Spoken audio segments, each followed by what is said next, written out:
यहाँ पे एक बात मैं क्लियर कर दूं कि मेरा ऐसा सोचना है कि अगर ये पाकिस्तान इंडिया ये जंगों वंगों में पढ़ने के बजाय एक दूसरे की हेल्प करें स्टडी में, टेक्नोलॉजी में और मेडिकल में, तो ये दोनों कंट्रीज काफ़ी आगे निकल सकते हैं। हम दोनों ने काफ़ी टाइम वेस्ट कर लिया है। तो मेरा कंटेंट बनाने का मकसद कभी भी ये नहीं होता कि मैं सिर्फ पाकिस्तानियों के लिए बना रहा हूँ।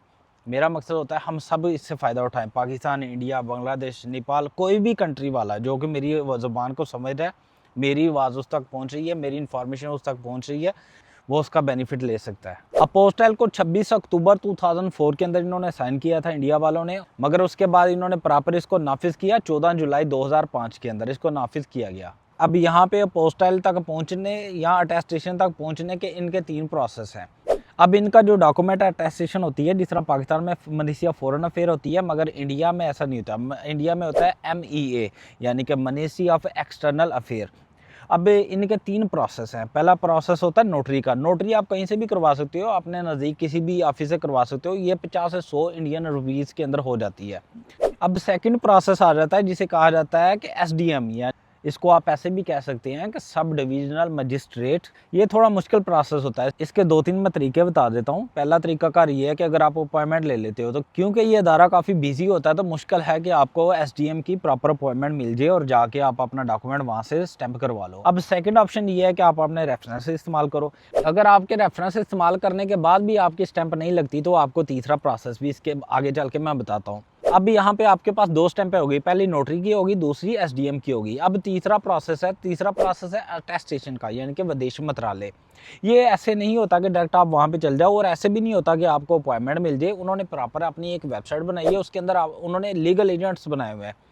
मुख्तलिफ सिटीज़ के अंदर ऑलरेडी लीगल एजेंट्स हैं। कुछ लीगल एजेंट्स की मैं यहाँ पे डिटेल भी दे रहा हूँ। ये 5 लीगल एजेंट्स की मैं डिटेल दे रहा हूँ, उनके कॉन्टैक्ट्स भी दे रहा हूँ।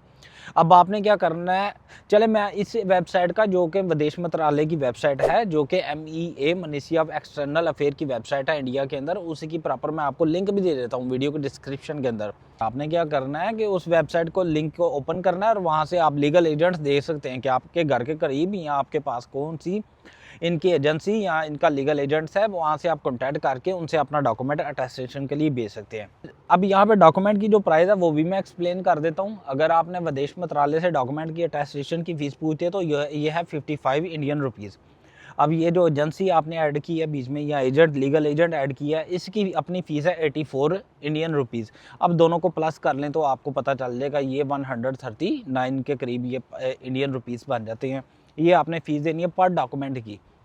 तो हर डॉक्यूमेंट की फ़ीस उसके हिसाब से है कि 1 डॉक्यूमेंट, 2 डॉक्यूमेंट, 3 डॉक्यूमेंट, जितने डॉक्यूमेंट्स होंगे उतना मल्टीप्लाई कर लीजिएगा। अभी यहाँ पे एक और चीज़ ऐड कर दूँ कि MEA आपकी अटेस्टेशन भी करवा देगी। यहाँ पोस्टल की ज़रूरत है, वो भी उसके लिए भी आपको पोस्टल करवा देगी। मगर एक और चीज़ मैं ऐड कर दूँ कि पहले वाली बात जो मैंने SDM का बताया था कि अगर आपको SDM की अपॉइंटमेंट नहीं मिलती, आपके कोई रेफरेंस नहीं है, वो भी नहीं है, तो फिर आप क्या कर सकते हो? तो उसके लिए कुछ लीगल एजेंसी था, कुछ लीगल एजेंट्स हैं, वो ये करते हैं कि आपके डॉक्यूमेंट को अगर आपने नोटरी करवानी है तो वो भी करवा देंगे, आपको MEA से अटेस्टेशन भी करवा देंगे, और उसके अलावा आपके डॉक्यूमेंट के ऊपर पोस्टल भी करवा देंगे। ये तीनों काम करवा देंगे। डॉक्यूमेंट्स से मुख्तलिफ डॉक्यूमेंट्स की उन्होंने फ़ीस रखी हुई है। मिसाल के तौर पे ये कुछ एजेंसीज़ हैं, मैं उनके 3 एजेंसीज़ के लिंक भी दे रहा हूँ आपको।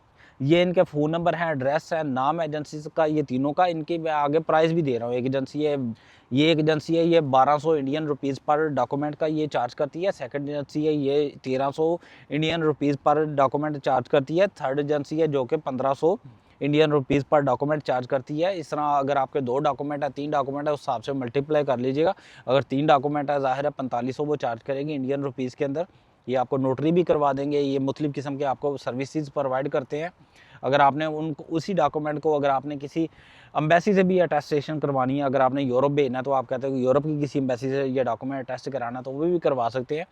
अब यहाँ पे जो प्रोसेस की बात आती है, वो भी 1 से 2 मंथ के अंदर प्रोसेस होता है। तो लिहाजा अपना डॉक्यूमेंट जो भी आपने टेस्ट कराना है, टाइम पे टेस्ट करा लीजिएगा। अब तो उम्मीद है आपको समझ आ गई होगी कि डॉक्यूमेंट को किस तरह टेस्ट कराना है और किस तरह अपने पोस्टल करवाना है।